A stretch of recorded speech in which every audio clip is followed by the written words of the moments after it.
तो जय हिंद, स्वागत है आप सभी का एक और नई वीडियो के अंदर। तो भाई आज की मैं इस वीडियो के अंदर आपको बताने वाला हूँ कि मॉक टेस्ट को एनालाइज करने का सबसे बेस्ट तरीका क्या हो सकता है। मैं लिख के कह रहा हूँ कि इससे बेस्ट वीडियो शायद ही आपको कहीं मिलेगी मॉक टेस्ट को एनालाइज करने के लिए। लर्निंग से लेकर एनालाइज से लेकर सब कुछ बताऊँगा इसके अंदर में। जिसने टेलीग्राम ग्रुप नहीं ज्वाइन कर रखा, डिस्क्रिप्शन में लिंक है और यहाँ पर उसका नेम है, जाकर ज्वाइन कर लेना। तो चलो वीडियो को शुरू करते हैं बिना किसी देरी के।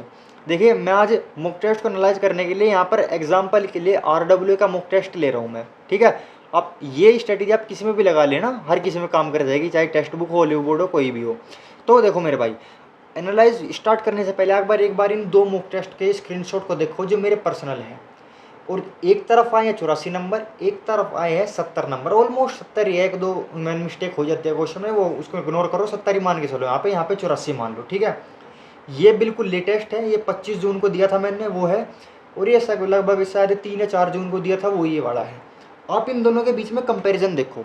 सबसे बड़ा डाउट पता है मेरे भाई, ये दोस्तों का क्या रहता है, मेरे भाई का क्या रहता है कि यार हमारे मार्क्स जो है ना, स्टेबल नहीं हो रहे।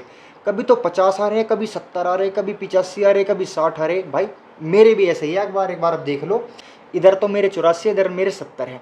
लेकिन पता है मेरे भाई, देखो आपकी निगाह ना स्कोर के ऊपर जा रही है, लेकिन आपकी निगाह जो है, आपकी नज़र जहाँ जानी चाहिए, मैं वो ठीक करवाना चाह रहा हूँ। देखो अब अब नज़र कहाँ जानी चाहिए वो ध्यान से सुनो भाई, डबल मीनिंग मत लो। देखो मेरे भाई, परसेंटाइल नाम की एक चीज़ होती है, आप शायद जानते होंगे। परसेंटाइल हमें ये बताता है कि आप कंपटीशन में कितने आगे हो, कितने परसेंट बच्चों से आप आगे चल रहे हो। अगर आपने एक चीज़ नोटिस करी हो तो मेरे इन दोनों स्क्रीनशॉट के अंदर जो परसेंटाइल है 99% है। 84 नंबर वाला जो मॉक टेस्ट आया था वो ईजी था, मैं कम मानता हूँ, ठीक है। और जिसमें मेरे 70 नंबर आए हैं, तो भाई अच्छा खासा लेवल था। देखो मैं डिनाई नहीं करता इस चीज़ को, मेरे भी एक बार को थोड़ा सा मतलब डगमगा गया था कि यार चल क्या रहा है। GS के अंदर मेरे 31 ठीक थे लगभग इसमें, तो अच्छा खासा लेवल था, मैं कह सकता हूँ मॉक टेस्ट के अंदर। तो मेरे इसमें 70 नंबर बने, लेकिन बावजूद इसके मेरी इसके अंदर जो परसेंटाइल है ना, वो 99% है। इसका मतलब पता है क्या है, अगर एक्चुअल एग्जाम के अंदर बैठा होता ना मैं तो जितने भी वहाँ पे कैंडिडेट आए होते, मैं उनके टॉप 1% में होता, अगर ऐसा ही पेपर का लेवल रहता। तो मेरे भाई कान खोल के इस बात को सुन लो, जब भी पेपर का लेवल टफ आता है ना, गेम घूम के नंबर ऑफ क्वेश्चन से अटैम्प्ट होके गेम चला जाता है आपका एक्यूरेसी के ऊपर। अब एग्जांपल के तौर पे समझाता हूँ मैं कहना क्या चाह रहा हूँ। देखो मान के चलो एक इजी पेपर आ गया, उसके अंदर है कि क्वेश्चन पूछ लिया कि बताओ 1857 की क्रांति कहाँ से शुरू हुई थी। इजी क्वेश्चन आप सभी जानते हैं, मेरिट से शुरू हुई थी। अब अगर मैं इस क्वेश्चन को टफ बनाना चाहता हूँ तो वो कैसे पूछेगा कि बताओ 1857 क्रांति के अंदर जो मंगल पांडे जी थे वो कौन से रेजिमेंट से थे, वो कौन सी रेजिमेंट का नंबर था जिससे मंगल पांडे जी संबंधित रखते थे। 90% लोगों को तुम्हें पता ही नहीं होगी कौन सी रेजिमेंट थी, वो थी 34 नंबर की रेजिमेंट। ये क्वेश्चन टफ हो गया। अब पता है खेल कैसे शुरू होगा, मैं बता रहा हूँ। अब पता है यहाँ पे क्या होगा, दो तरह के बंदे हैं, मान के चलो दोनों को ये क्वेश्चन आता ही नहीं। पहला बंदा क्या करेगा, उसने तुक्का मार के चलो उसने 30 नंबर की रेजिमेंट पे टिक मार दिया कि भाई 30वीं नंबर की रेजिमेंट में थे मंगल पांडे। दूसरे बंदे ने क्या करा, यार क्वेश्चन आता नहीं, चल छोड़ देता हूँ, पेपर टफ आ रहा है भाई, क्वेश्चन टफ है, एक्यूरेसी पे ध्यान करता हूँ। पहले बंदे ने क्या करा, भाई मैं मैक्सिमम नंबर्स क्वेश्चन अटेम्प्ट करूंगा। दूसरे बंदे ने क्या करा, भाई मैं नहीं भाई एक्यूरेसी के साथ खेलूंगा, पेपर टफ आ रहा है, एक्यूरेसी पे चलूंगा मैं। तो पहले बंदे का क्वेश्चन गलत हो गया। क्वेश्चन दोनों को ही नहीं आता, दिमाग में रखना इस बात को। पहले बंदे ने गलत ऑप्शन टिक करके अपना पॉइंट 25 नंबर गवा लिए।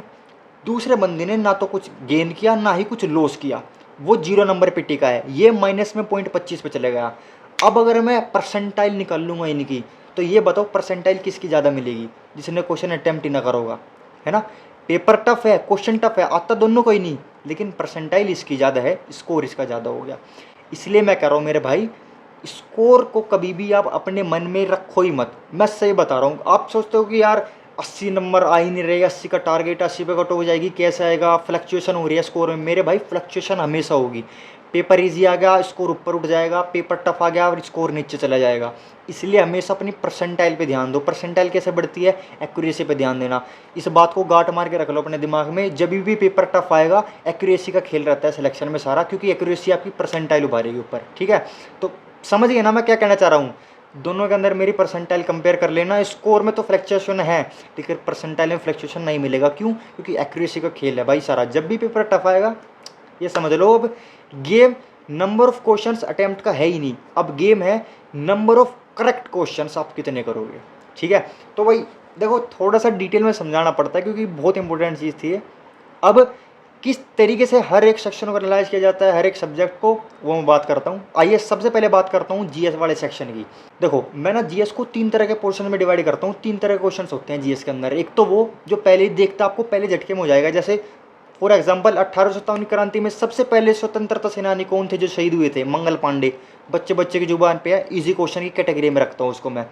दूसरे वो क्वेश्चंस होते हैं जिनमें दो ऑप्शंस के अंदर आप कंफ्यूज हो जाओगे। फॉर एग्जांपल एक छऊ नृत्य है, छऊ नृत्य, ठीक है, आप समझते होंगे जो पढ़ रहा है। अब ऑप्शन में आता है कि यार ये छऊ नृत्य कौन से राज्य का है? वो ऑप्शन ऐसे रख कर आप कंफ्यूज हो जाओगे, यार छत्तीसगढ़ का है, झारखंड का है। हो गए दोनों कंफ्यूजिंग ऑप्शंस। ये होता है दूसरी कैटेगरी क्वेश्चंस की जहाँ पे कंफ्यूजन होते हैं ऑप्शंस के अंदर टिक करने में। तीसरी कैटेगरी के अंदर क्वेश्चंस आते हैं जहाँ आपको अता पता रहता ही नहीं है भाई चल क्या रहा है। जैसे फॉर एग्जांपल मैं कहने लगूँ कि बताओ एक तोरण फोर्ट है, बताओ कौन से राज्य के अंदर है? भाई गोलगुप्त। यार ये क्या क्वेश्चन पूछ लिया। फॉर एग्जांपल रानी की वाव, ये महल कहाँ पे है, ये किला कहाँ पे है? गुजरात के अंदर है। मान के चलो मुझे तो आता है, अब तुम्हें ना आता हूँ मान के चलो, तुम्हारे लिए तो ये क्वेश्चन बिल्कुल ब्लैंक हो गया। तुम कुछ ऑप्शन टिक ही नहीं कर पाएंगे चौथे में, से क्या लगाऊं यार, कहाँ पे टिक मारूं? ये होते हैं तीसरी कैटेगरी के ऑप्शन।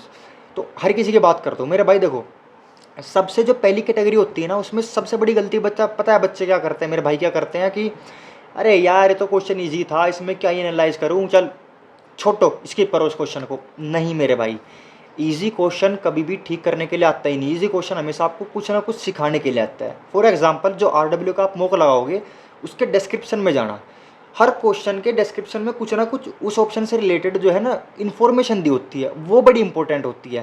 क्योंकि क्वेश्चंस बेशक इजी ना बने, क्योंकि इजी क्वेश्चंस आने की प्रोबेबिलिटी बहुत कम है दिल्ली पुलिस के अंदर, थोड़ा घुमा फिरा के पूछेगा। इसलिए जो डिस्क्रिप्शन में उसकी डिटेल दी होती है ना, उसको ढंग से एनालाइज किया करो। जैसे मान के चलो, जैसे उसने पूछा था कि भाई बताओ सबसे पहले स्वतंत्रता सेनानी कौन थे, आपने झट से टिक मारता मंगल पांडे। लेकिन अगर आप उसकी डिटेल वाले सॉल्यूशन को पढ़ोगे उसके अंदर आपको मिलेगा कि 1857 की क्रांति भाई 10 मई को स्टार्ट हुई थी मेरठ से। तो चलो भाई, अब आपको डिटेल पढ़ने से क्या फ़ायदा मिला कि भाई मुझे साल तो याद था 1857, लेकिन अब मुझे डेट और महीना भी याद हो गया कि यार 10 मई को शुरू हुआ था। चलो यार ये चीज़ भी पता लगी। तो मेरे भाई ये गलती करते हैं कि इजी क्वेश्चन को हर कोई छोड़ के चला जाता है, उसको एनालाइज नहीं करता। तो इस चीज़ को आप थोड़ा हाईलाइट करके जरूर पढ़ना, ठीक है।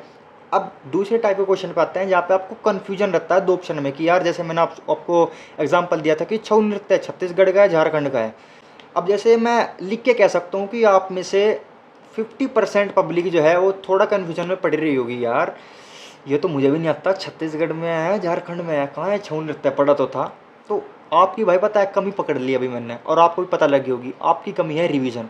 जब भी आप दो ऑप्शन के अंदर कंफ्यूज होने लग जाओ ना, तो समझ लेना भाई आपको दिमाग को जो है ना रिवीजन की ज़रूरत है उस टॉपिक की। साफ सीधी बात बता रहा हूँ, अगर कन्फ्यूजन होनी स्टार्ट हो जाए किसी टॉपिक में, समझ जाओ कि आपके दिमाग को जो है ना रिवीजन की ज़रूरत है इस टॉपिक की, ठीक है।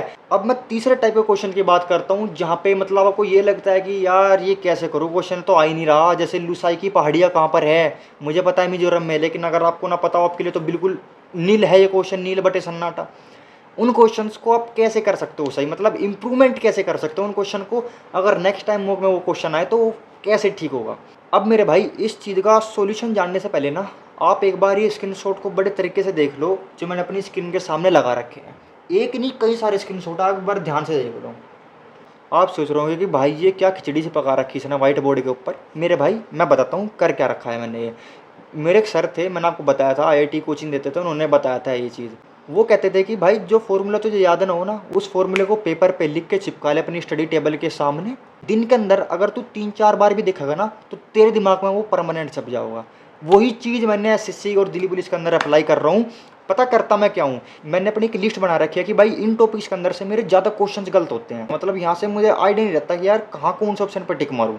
तो मैं करता क्या हूँ, एक लिस्ट बना के कोई भी एक टॉपिक पकड़ा, उसको बड़े तरीके से यूट्यूब में से सर्च करके सारी डिटेल अपने वाइट बोर्ड के ऊपर लिख ली। अगर आपके पास वाइट बोर्ड नहीं है पेपर पे लिख लो।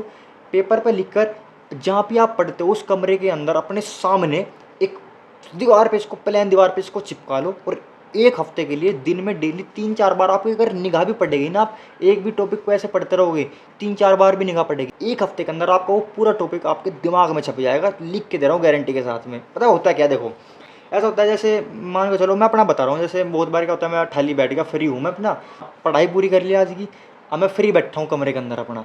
अब ऐसे ही मैं देख रहा हूँ कमरे के अंदर इधर उधर, मेरी एकदम से व्हाइट बोर्ड के ऊपर निगाह पड़ी, मेरी निगाह गई मेघालय के ऊपर। अरे मेघालय के चारों तरफ उसके लोक नृत्य दे रखे, चल एक बार उसको पढ़ लूँ देख लूँ। ऐसे मैं दिन में कम से कम 3 या 4 बार उस व्हाइट बोर्ड की तरफ को देख लेता हूँ। मेरा 1 हफ्ते के अंदर, मैं सही बता रहा हूँ, मुझे तो बहुत ही ज़्यादा इंप्रूवमेंट देखने को मिलती है भाई इस चीज़ से। आप खुद ट्राई करके देखना, जो चीज़ आपको नहीं आती है ना उसको एक पेपर पे लिखो। और हाँ, एक बात और, मैक्सिमम 1 हफ्ते के लिए रखना है इस चीज़ को। ये मत करना कि भाई चलो टॉपिक लिख लिया मैंने, लोक नृत्य या फिर लोक पर्व सारे फेस्टिवल लिख लिए, अब 1 महीने के लिए चिपका दी दीवार के ऊपर, 1 महीने तक पढ़ता रहूँगा, आज पढ़ लिए फिर परसों ध्यान मार लिया। अरे ऐसे मत करो मेरे भाई, ऐसे तो तुम अपने आप ऊपर बर्डन बढ़ाते जा रहे हो, कुछ फ़ायदा नहीं है। फिर तो इस वीडियो को यहीं रोको अगर तुम इतना नहीं कर सकते। मैक्सिमम 1 हफ्ता देना है एक टॉपिक को। 1 हफ्ते के अंदर जैसे भी करके कैसे भी करके तुम्हें वो टॉपिक याद करना है, बोर्ड पे लिख लेना सामने, ठीक है ना। और लिस्ट बना लेना, जिस तरीके से मैंने लिस्ट बना रखी थी स्क्रीनशॉट के अंदर, दोबारा देख लो। लिस्ट बनानी है हर टॉपिक की जहाँ पे आपको कमी हो रही है। और जब आप 3-4 मॉक टेस्ट लगातार दोगे ना, आपको पता लग जाएगा कि आपकी किस टॉपिक के अंदर कमी चल रही है। सही बात बता रहा हूँ मैं, ठीक है। आपको पता लग जाएगा कि हाँ यार, मेरे पहाड़ियों से हिल्स से ज़्यादा क्वेश्चन गलत हो रहे हैं। जैसे कि आपकी मिजो हिल्स कहाँ पर है, लुसाई हिल्स कहाँ पर है, ब्लू माउंटेन्स कहाँ पे है, आपके याद ही नहीं हो पा रहे। लिखो यार इनको टॉपिक के अंदर, लिस्ट के अंदर लिखो, व्हाइट बोर्ड के ऊपर लिखो, पेपर पे चिपकाओ, 1 हफ्ते तक रिवाइज करो। अगले हफ्ते का अगर क्वेश्चन आएगा, देखता हूँ कैसे गलत होगा मॉक में। ये होता है मेरे भाई पढ़ने का तरीका। अपना रिलेट करके पढ़ो चीज़ों को, जो ऑप्शंस है ना उनको एनालाइज करो। मैं गारंटी के साथ कह रहा हूँ, अगर उसने लुसाई की पहाड़ी पूछी होगी तो उसने ऑप्शन में असम भी दिया होगा, सिक्किम भी दिया होगा, नागालैंड भी दिया होगा, मिजोरम भी दिया होगा। आप नागालैंड की पढ़ो, असम की भी पढ़ो, सिक्किम की पढ़ो, पहाड़ियाँ, एक ही क्वेश्चन से आपकी ऑलराउंड तैयारी होगी, आपकी पहाड़ियाँ सारी कवर हो जाएगी। उन सबको बोर्ड पे लिखो, 1 हफ्ते के लिए रिवाइज करो। अगले हफ्ते अगर मॉक में क्वेश्चन आया, गारंटी के साथ कह रहा हूँ आधे कॉम्पिटिशन से आगे रहोगे उस क्वेश्चन में। ये होता है बेटर वे तरीका मॉक टेस्ट को एनालाइज करके उससे मैक्सिमम आउटपुट निकालने का, ठीक है। अगर आप चाहो तो आप भी इस टेक्निक को फॉलो कर सकते हो और रिजल्ट आपको अपना आप डेफिनेटली देखने को मिलेगा।